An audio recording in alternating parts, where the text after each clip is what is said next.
7 passos para sair do lixo mental em apenas 3 dias. Estoicismo. Há pensamentos que se acumulam em nós como poeira em um quarto fechado. No início, são apenas partículas no ar, quase imperceptíveis, mas, com o tempo, cobrem tudo. É assim que o que chamamos de lixo mental se instala. Mágoas que não soltamos, comparações que repetimos em silêncio, diálogos internos que não cessam. Não são apenas lembranças ruins, são como móveis pesados que deixamos no meio do caminho, dificultando cada passo que tentamos dar. E quando percebemos, já não sabemos se estamos vivendo ou apenas tentando atravessar um campo minado de pensamento. Sêneca, ao escrever que não é que temos pouco tempo, é que desperdiçamos muito, não falava apenas das horas que se perdem, mas da atenção que entregamos ao que nos destrói. É como regar diariamente uma planta venenosa e esperar que ela dê. Mantemos viva, sem perceber, a raiz que envenena nossa paz. E a tirania dos pensamentos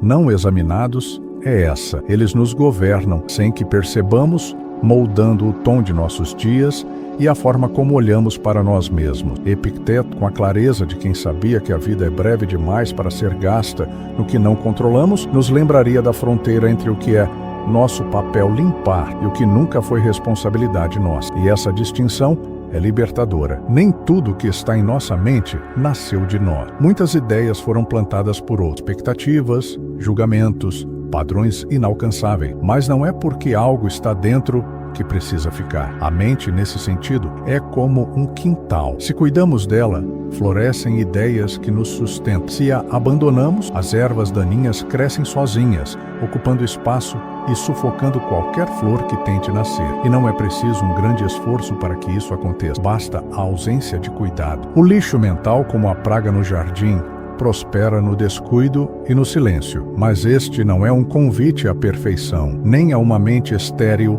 onde nada de incômodo jamais apareça. É um chamado para abrir espaço, para que entre ar, para que a luz volte a alcançar lugares que estavam fechados. Não prometo que em 3 dias tudo será resolvido, mas prometo que, se começarmos agora, será possível respirar com mais leveza.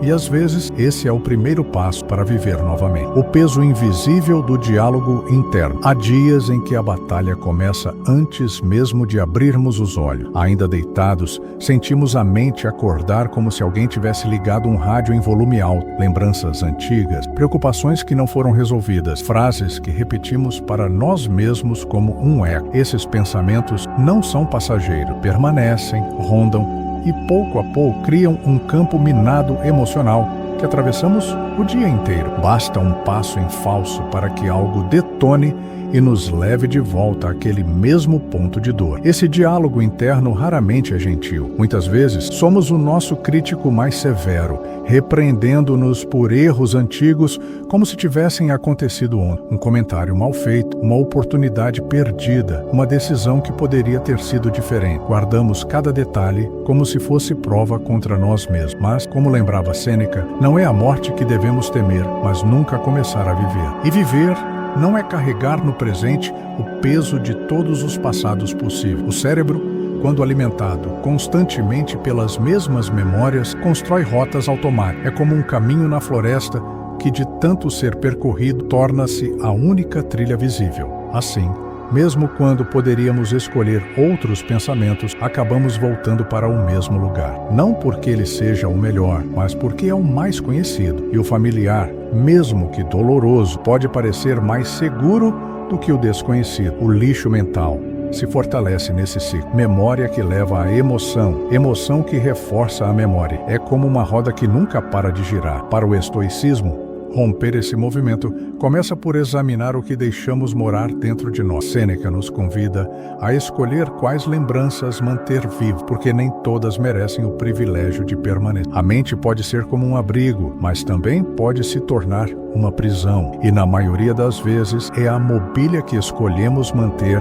que define qual dos dois ela será. Talvez o primeiro passo não seja expulsar todos os pensamentos ruins, mas recusar-se a lhes oferecer o melhor lugar à mesa. É possível ouvir sem acolher, ver sem guardar, lembrar sem reviver. Quando o diálogo interno deixa de ser um julgamento constante e se torna apenas um visitante temporário, descobrimos algo essencial. O silêncio, quando limpo, não oprime. Ele devolve a paz. O erro de lutar contra tudo ao mesmo tempo. Existe um cansaço que não vem do que fazemos, mas do quanto tentamos fazer de uma só vez. É como entrar em um quarto bagunçado e acreditar que precisamos arrumar cada detalhe imediatamente. O olhar salta de um canto ao outro, sem saber por onde começar, e no fim, não tocamos nada. Esse é o peso de tentar resolver a vida inteira em um único dia. Um peso que não só nos paralisa, mas nos afunda ainda mais no caos que queríamos limpar. Epicteto, com sua clareza desarmante, nos lembraria que existe uma fronteira que separa o que podemos controlar daquilo que jamais estará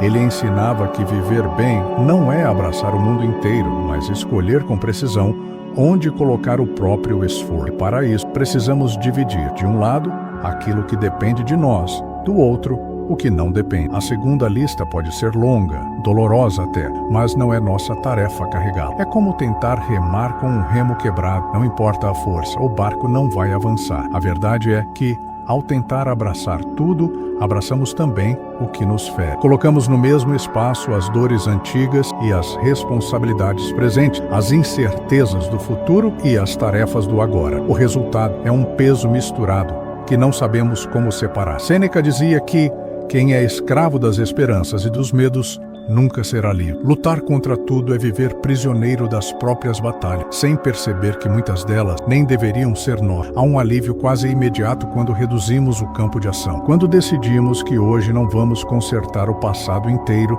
nem prever todos os desfechos do amanhã. O que sobra é mais nítido, mais manejável. É como limpar primeiro uma única superfície de uma casa imensa e perceber que naquele espaço já é possível respirar melhor. A limpeza mental não começa pelo acúmulo de força, mas pela redução da área de conflito. Ao estreitar o foco, encontramos fôlego para agir. E quando agimos de forma concentrada, percebemos que a mudança, mesmo pequena, já é um avanço, é um paradoxo. Ao fazer menos, conseguimos mais, porque o que é feito com presença pesa menos e dura mais. A armadilha do silêncio saturado. O silêncio, quando é espaço para escuta e presença, pode ser um refúgio, mas existe um outro tipo de silêncio, denso e pesado, que não traz paz, apenas abafa o que precisa ser dito. É o silêncio saturado, onde cada pensamento se acumula sem ter por onde sair, criando um peso interno que cresce em silêncio até se tornar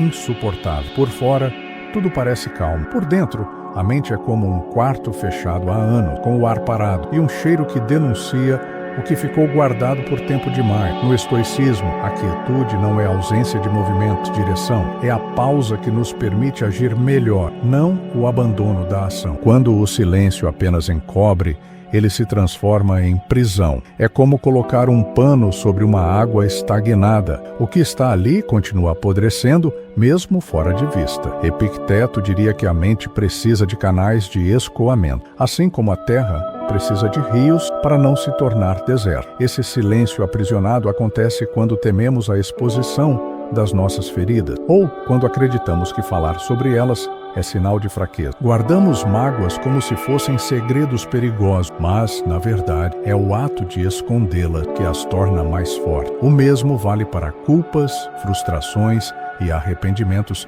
que evitamos confrontar. Quanto mais os calamos, mais eles encontram formas de se fazer ouvir, seja em insônia, em ansiedade ou no peso constante no peito. Encontrar um canal seguro para expressão é como abrir uma janela nesse quarto fechado. Pode ser pela escrita, pela conversa com alguém de confiança ou até por uma reflexão guiada em solidão consciente. Não se trata de despejar tudo de qualquer forma, mas de criar um fluxo, um caminho para que a água volte a correr. O que antes parecia turvo tempo se clareia. O silêncio verdadeiro, aquele que cura, só existe depois que a mente foi esvaziada do que a sufocava. Ele não é ausência de som, mas presença de espaço. E quando finalmente respiramos nesse espaço, percebemos que a paz não está em conter tudo, mas em permitir que apenas o que nos fortalece permaneça. O ritual dos 3 dias. 3 dias podem parecer pouco para limpar o que levamos anos acumulando, mas assim como um cômodo escuro pode ser iluminado ao acender uma única vela, um início bem escolhido pode mudar toda a atmosfera interna. O objetivo não é varrer cada canto da mente, mas abrir clareira, respiração. O resto se revela com o tempo. No primeiro dia, a tarefa é remover um peso mental óbvio, algo que está tão presente que já se tornou parte do cenário. Pode ser uma dívida emocional que ainda cobra, um conflito que evitamos encarar, uma tarefa simples que adiamos até se tornar um fantasma. Sêneca dizia que o que é adiado raramente é perdido, mas quase sempre é mais difícil. Resolver um único ponto visível é como retirar a primeira pedra de uma represa. O fluxo muda. O segundo dia é para reorganizar o espaço interno. Não se trata de pensar positivo, mas de substituir um pensamento recorrente por algo mais sólido, mais alinhado ao que desejamos sustentar. Aqui, o estoicismo oferece chaves simples, frases curtas, que enfraquecem o poder de ideias nocivas. Por exemplo, quando a mente insiste em "não sou capaz", podemos lembrar as palavras de Epicteto: "Nenhum homem é livre se não domina a si mesmo". Essa troca não é mágica,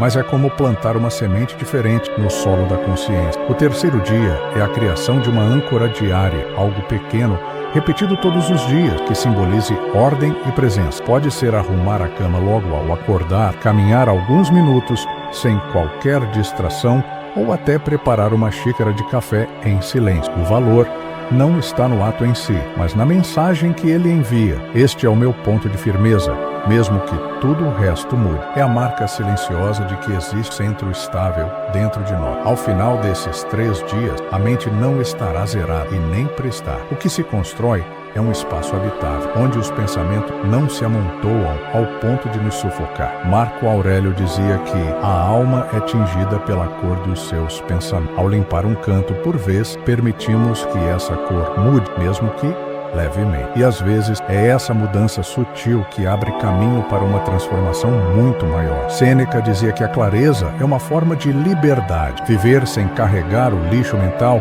é como caminhar com pouca bagagem. Cada passo se torna mais leve e o horizonte mais próximo. Quando deixamos para trás aquilo que já não nos serve, percebemos que a estrada sempre esteve lá, mas nossos olhos estavam ocupados demais com o que havia no chão. A mente limpa não é uma mente vazia, mas uma mente que sabe o que merece permanecer. Marco Aurélio lembrava que a vida é da cor das nossas ideias. Essa frase ecoa como um lembrete simples e profundo. Não escolhemos tudo o que acontece, mas escolhemos o que deixamos morar dentro de nós. Podemos ser cercados por ruído e ainda manter dentro de nós um lugar silencioso, um ponto onde a presença é mais forte. Confusão. Essa disciplina dos pensamentos é como uma sentinela que vigia as portas da mente, permitindo a entrada apenas do que contribui para a nossa. O lixo mental não some sozinho. Ele exige um gesto consciente, um compromisso silencioso de limpar um canto por vez. E, quando fazemos isso, descobrimos algo que estava escondido. Havia muito mais espaço para viver do que imaginava. Espaço para respirar, para sentir, para estar. O peso que acreditávamos fazer parte de nós era, na verdade, apenas carga esquecida. Manter a mente como um jardim cuidado não é para exibir aos outros, mas para que seja bom de habitar. Um lugar onde possamos sentar e descansar, onde possamos ouvir o próprio pensamento sem medo, porque, no fim, o que cultivamos dentro de nós define a forma como vemos e tocamos o mundo lá fora. E se o que carregamos é leve, o caminho também se torna